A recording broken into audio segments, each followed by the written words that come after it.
RUFF. You guys have probably met us and heard our idea in the past, but we wanted to formally come by and let everybody know what we've been working on, the progress that we've made.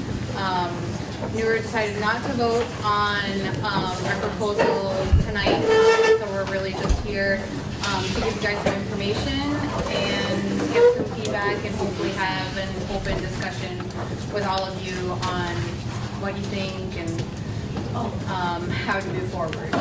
We have 2 copies of our formal proposal here if you have an actual interest in all of the details. They're here. We have the visuals of a pilot park, which is where we would start, and sort of like a green park, which has toys and all the good stuff. Just, you know, a visual aid always helps to imagine parcel 12 looking differently because it is an eyesore. It's next to the Armenian Heritage Park, currently owned by MassDOT, Department of Transportation, sort of if you're heading into Faneuil Hall. So that's the location if you haven't seen it. A lot of people haven't. So I'll pass these around and Amy will start telling you where we've been. Just going to give you a quick status update from our last time that we were here. Leslie and I spent most of November and December doing a dog and pony show around the neighborhood groups and meeting with our local representatives. We also reached out to the Greenway Conservancy and we ended up having a sit-down meeting with them in December just to share our ideas with them and open-handed conversation. And we received a lot of feedback from the community, business owners and dog owners that helped us kind of dictate to this proposal. So as a result, we've done more community outreach between January and February in the form of petitions, both paper and online, just trying to see if there is an interest in having a pilot dog park. We did a walk and talk with other dog owners. We tried to particularly focus on the Christopher Columbus Park because we know that's a real headache for a lot of folks. And then we spoke with other dog organizations in Boston, Somerville being one of the primary ones that we wanted to meet there. So the responses that we've heard from those reach outs were that there's pretty much a need and desire. Just a few bullet points to highlight it. We've heard that Richmond is a success, which is good for us. We put a lot of work into Richmond. We did hear a few questions, people asking if Christopher Columbus was a dog park. A lot of folks did say the tot lots and the ball fields are not for dogs, and we recognize that, and they said that there does need to be a spot for dogs to go because it's harder to get people off those parcels. Some people did note that with the uptick in development that there's going to be more dogs coming to the neighborhood, so this problem is only going to increase. And there's too many dogs and no places to go, so the park is over too. So that's the feedback we got that we've been trying to incorporate some of that into our proposal. We're gonna just sort of close it up by saying that we know that parcel 12 is one of the 3 park north end parcels, and we at RUFF strongly believe that this should be kept as a park parcel and not as a building parcel. No matter going forward if, you know, everything is covered or not, we would still like to keep it as a park. We want to bring in all of the ideals that go along with the Greenway that we have now and incorporate everything that our neighborhood has, the historical aspects, the art, the food, the families, everything that our neighborhood is made up of. Is we want this to be a collaborative dog park and to also be one of those really special pieces along this Greenway stretch. There's a major need for this. We know it's not going to solve all of the issues. There's always going to be somebody who doesn't follow the rules. We can't, we're not, you know, there's just no way to fix that. But this would be a step in the right direction. And we have some petitions here tonight. So if, you know, you want to put some support behind it, we would love that, and you can sign away. I also want to make it clear that our efforts don't stop with the dog park pilot. Even if the pilot does come to fruition or it does not, we will continue to pursue what we have done in educating the neighborhood and keeping dog owners responsible and trying to keep that message out there. RUFF is more than just bringing a dog park to this neighborhood. on a daily basis, Amy and I field emails and calls about problem areas, and we pretty much respond same day. Putting signs up, cleaning up certain areas, just talking to people through, listening to their problem, which is our problem too. So that's going to continue, even, if Parcel Child doesn't work out, there'll be something else down the line, and sort of where we're living. We would love your support, some feedback, and if you have specific questions, we're happy to even delve into any details. Thank you, ladies. Questions and comments? Sandro? You have a website? We do. Is it ruff.org or? RuffBoston.org. ruffboston.org. And what is at the Christopher Columbus Park? What's their gripe about the dogs use that area? I mean, it's sort of the same concern that I think all of the multi-use parks are. It's the dogs are off leash there. People are bringing families there, so kind of Sitting on the ground. it's not cool to bring your kid, or even myself. I don't want to sit someplace where dogs. It's just sort of a respect thing. But having an official, legal off-leash area to be like, you can't be here, but you can be here, and you can see it. So the dogs would be able to be off leash in this area? Yeah, it would be fully enclosed, legal, Thank you. There's a whole bunch. Okay, I just wanted to say something. In my other role as the chair of the infrastructure group over at Friends of Christopher Columbus Park, we've met with RUFF a couple of times, trying to solicit their help in the ongoing problem with Christopher Columbus Park is that the leash laws are not observed at all. At not just any day, but any given hour. If you go into the park, you can see plenty of dogs off leash.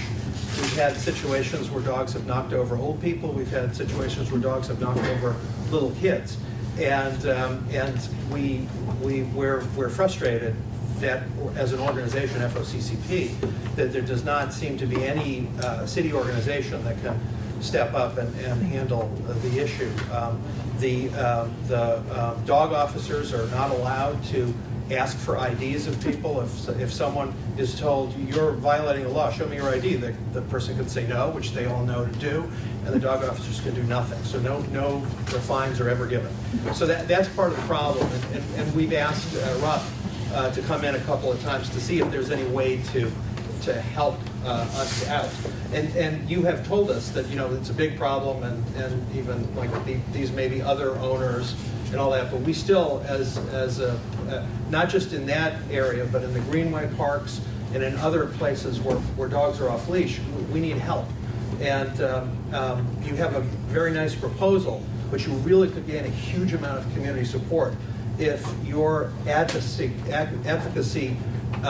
activities to try to get your own membership to enforce or to punish or to whatever the folks who don't obey the laws, that would be really helpful, and that would make people just delighted I around think here. that is something that we have in mind, is if we keep the proposed dog park pilot in place, but then if it is successful, we can go back to animal control and say, we need to start raising the rate of tickets because now people have a place to bring their dogs and there's no reason that it needs to be on. That's one way to do it, but there may be Because some their more tickets active. now, your first ticket is $0. Yeah, but the fact is that that's a questionable linkage if that can ever happen.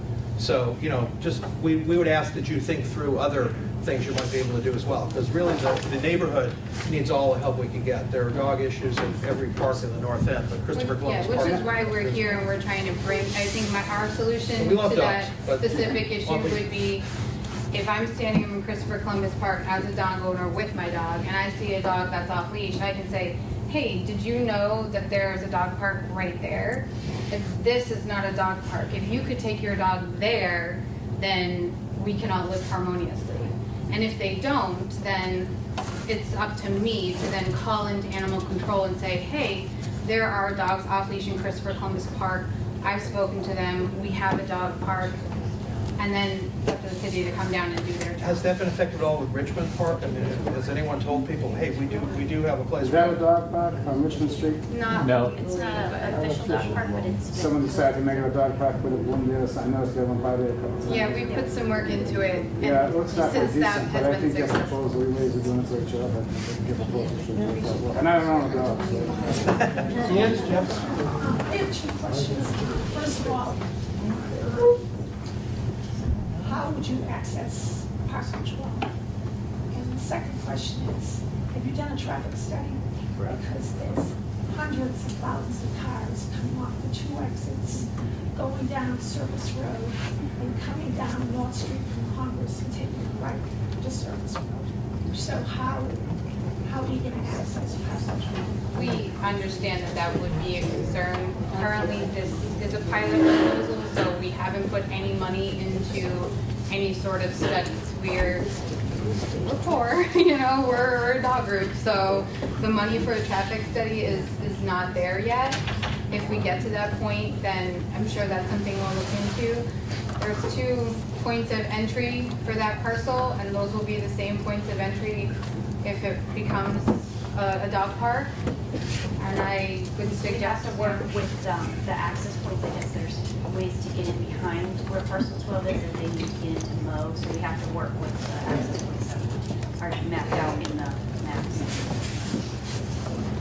Anybody else? Sue? Well, I really applaud all of the efforts you two have put into this, and I think that the city should be supporting you, should get behind you in doing this dog park as a pilot. And then it's a citywide problem, and we do need to have dog parks everywhere, because really it's not going to get any better. It'll only get worse as we have more buildings and less open space. So, Thanks, Sue. I hope good luck to you there.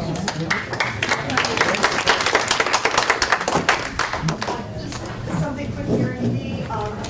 I'd like to echo Sue, thank you for being such great neighbors, and I think we understand that you can lead by peer pressure or by being good neighbors, but we don't really have any more enforcing power than the rest of us, so I think that is something that we all have to work on. But I guess I'd just like to know, what are some specific steps that need to happen next, so that anybody wants to be supportive or be involved, what should they be doing or what should you guys do? So at this point, we have the petitions going around and online, so we would collect the signatures. We've had multiple meetings with the Department of Transportation, and they are who we would present, along with everybody else who wants to put something on that piece, a proposal to. And I'm not sure what their time frame is. You know, I think there's probably 600 factors of it was going into that parcel. So, our meetings would we are in touch with these people monthly. I mean, we are relentless a little bit. Maybe we're annoying, I'm not sure, but, you know, I think that's what it takes, you know, to get something done. So, you know, we'll set up those meetings again next month, show them, you know, our formal proposals, show them the amount of signatures we have, how many members we have, the money that we have, and see what, you know, they say. Even for, you know, if nothing else is gonna be permanent on that space in the spring and the summertime, maybe we can make something happen and test it out. Robin, was that mentioned at last night's briefing? It was not. Okay. You guys were there, right? But it wasn't. The Greenway hasn't mentioned any You didn't bring it up, plans. right? It was their meeting, not ours. Oh, okay. The parcel itself is designated as a building, as a development parcel. Museum. Yeah, that was where the museum project originally was supposed to go. So there's a number of steps that would have to be taken in order to flip that over to something different than what would be a building, anything else outside of the building. So, and that's more kind of what is certainly going to be part of that conversation as we move forward. But that's definitely something that we're going to have to talk about as we move forward. Does that require legislation? Probably. I mean, I don't want to say definitely, but I'm almost That certain. seems to be the first step, Yeah. is to redesignate the parcel. Exactly. That's what, again, the initial amendment was, the idea behind it was to get the conversation moving, to get it going, because it's been stagnant now for a number of years, ever since the museum project pulled out in 4 or 5 years ago. There's been no development of movement on that parcel of land, and eventually, whatever it's going to be, we want to see it going at some point, and especially now the economy's a little bit better than it was back in 09, and so I think it's time to move forward, and certainly a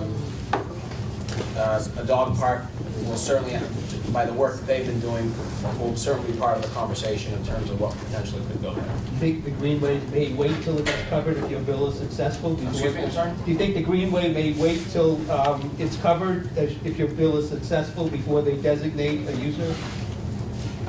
Yeah, I mean, so the thing is, it's technically not run by the Greenway, Parcel 12, it's run by Mass DOT, because the development... So you're asking Mass DOT to cover it? Yeah, it's Mass DOT, not the Conservancy. The Conservancy doesn't control the development parcels, Parcel 6, Parcel 12, Parcel 18. Those are still owned and operated by Mass DOT. So-called grant process. Grant process, exactly. But they do expect that they're going to gain control of the Conservancy. Oh, yeah. That's what Jesse said, and Jesse did say they were on this parcel in particular, there would be an open process with a lot of community input, which I'm sure RUFF will be a big part of. But they want to entertain other proposals out there. If there are no others, then that's going to be easier sailing for you guys. But at this point, we would be presenting to the Department of Transportation. I mean, they have told us directly to come to them. We have worked with and tried to work with the Greenway with ideas and stuff, and they haven't come up with any other ideas that they've shared with us. I'm sure that they have some of their own.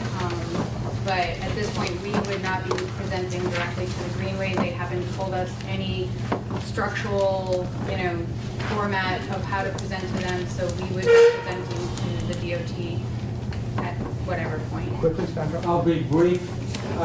It addresses a problem that needs addressing. You described it as a pilot project. If it works and it's not approved there, take it somewhere else, and God bless you. Thanks. Thank you. Any more questions? How soon would you guys start? It's all about money. A pilot could be done fairly quickly. A real part would take hundreds of thousands. So Thank you very much. Thanks again for coming.